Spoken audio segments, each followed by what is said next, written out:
నేడు రాచగుడిపల్లి పంచాయతీ సీతాపురం గ్రామంలో Telugu Desam party senior నాయకులు ముస్తాక్ గారు, జగన్ గారు, అదేవిధంగా ఈ గ్రామ పార్టీ నాయకులు, మండల పార్టీ నాయకులు అందరితో కలిసి ప్రతి ఒక్క ఇంటికి కూడా వెళ్ళటం జరిగింది. ఏ ఇంటికి వెళ్ళినా కూడా మహిళా మనులు మొత్తం కూడా చంద్రబాబు నాయుడు గారు వచ్చిన తర్వాత ఈ 15 నెలల్లో ఇచ్చినటువంటి దీపం పథకం కానీ, అదేవిధంగా తల్లికి వందనం కానీ, అదేవిధంగా పెంచినటువంటి పెన్షన్ పట్ల కానీ, నిన్న మొన్న పడినటువంటి అన్నదాత సుఖీభవ, రేపు ఇవ్వబోయేటువంటి మహిళలకు ఉచిత ఆర్టీసీల ఉచిత ప్రయాణం వంటి ప్రతి ఒక్క సంక్షేమ పథకం పట్ల చాలా సంతోషంగా ఉన్నారు. అభివృద్ధి విషయంలోకి వచ్చేసరికి మేము 30 సంవత్సరాలుగా నిన్న మొన్నటి వరకు పరిపాలించినటువంటి వ్యక్తికి ఓటేసాము. ఈ 30 సంవత్సరాల్లో ఏమీ చేయలేదు. దానివల్ల ఇంకా మా గ్రామాలు కూడా వెనకబడి ఉన్నాయి.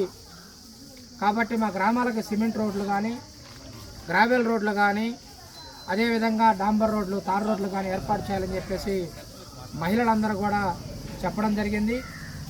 మరి ఈ ప్రాంతంలో గత వారం రోజులుగా పనిచేస్తున్నటువంటి ఈ ప్రాంతానికి పరిచయిస్తున్నటువంటి రాష్ట్ర మంత్రివర్యులు మండిపల్లి రాంప్రసాద్ గారి దృష్టికి ప్రతి ఒక్క విషయాన్ని కూడా ముస్తాక్ గారు తీసుకెళ్తా ఉన్నారు.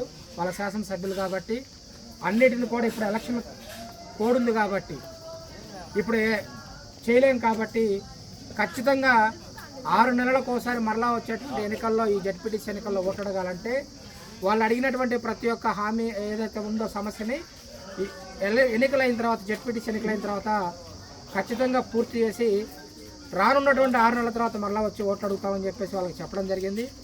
ఏది ఏమైనా కూడా 164 సీట్లు ఇచ్చినటువంటి రాష్ట్ర ప్రజలు కడప జిల్లాలో కూడా మేము తక్కువ కాదన్నట్టు తెలుగుదేశం పార్టీని 95% ఆదరించారు.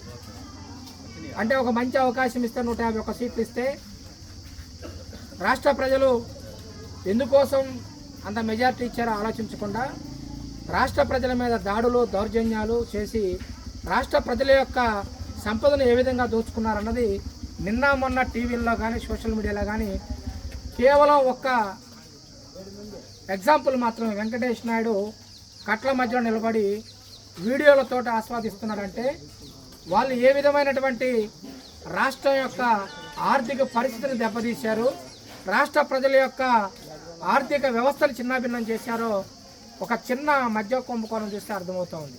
కాబట్టి ప్రజలందరూ కూడా చైతన్యవంతులయ్యారు. కాబట్టే మొన్న జరిగినటువంటి ఎన్నికల్లో 164 సీట్లు ఇచ్చారు. ఈ జిల్లాలో జరుగుతున్నటువంటి 2 జడ్పీటీసీ ఎలక్షన్లు కూడా అటు పులివెందులు కానీ, ఇటు ఒంటిమిట్ట కానీ 2 నియోజకవర్గాలు కూడా తెలుగుదేశం పార్టీ ఇప్పటివరకు గెలవపోయినప్పుడు కూడా మండలాలు తెలుగుదేశం పార్టీ చాలా అభివృద్ధి చేసింది. ఒంటిమిట్టని విశ్వవ్యాప్తం చేసింది కూడా తెలుగుదేశం పార్టీ. నేను చిన్నగా ఉన్నప్పుడు మేము అనేక సందర్భాల్లో మన తిరుపతికి వచ్చినప్పుడు కూడా మాకు ఒంటిమిట్ట గురించి, దాని విశిష్టత గురించి, దాని యొక్క ఔన్నత్యం గురించి మాకు తెలియదు.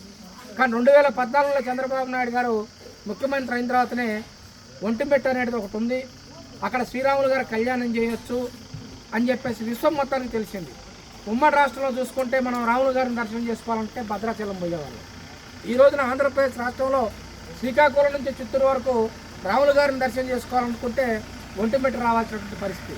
అంటే చంద్రబాబు నాయుడు గారు ఏ గ్రామం అయినా, ఏ మండలం అయినా, ఏ ప్రాంతమైనా సరే పార్టీలకి, రాజకీయాలకి, కులాలకి, మతాలకి అతీతంగా అభివృద్ధి చేస్తూ ముందుకెళ్లారు. అందులో భాగంగానే ఒంటిమిట్టను కూడా అభివృద్ధి చేశారు. అభివృద్ధిలో భాగంగానే ఈరోజు ఒంటిమిట్టకి భక్తులందరూ కూడా వస్తూ ఉన్నారు. ఒంటిమిట్ట యొక్క ఔన్నత్యాన్ని రాష్ట్రము, ప్రపంచానికి తెలియపరిచినటువంటి పార్టీ తెలుగుదేశం పార్టీ. కాబట్టి ఖచ్చితంగా ఈరోజు మేమందరం కూడా తలా ఒక గ్రామం, తలా ఒక బూత్ పంచుకొని ఎమ్మెల్యేలు కానీ, మంత్రులు కానీ తిరుగుతూ ఉన్నాం. మా దృష్టికి వచ్చినటువంటి ప్రతి సమస్యకు కూడా ఖచ్చితంగా మేమే బాధ్యులం.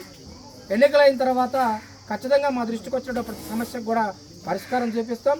12వ తారీఖున ఎప్పుడు ఎన్నికలు జరిగినా కూడా తెలుగుదేశం పార్టీ అభ్యర్థులు మంచి మెజార్టీతో గెలుస్తారు.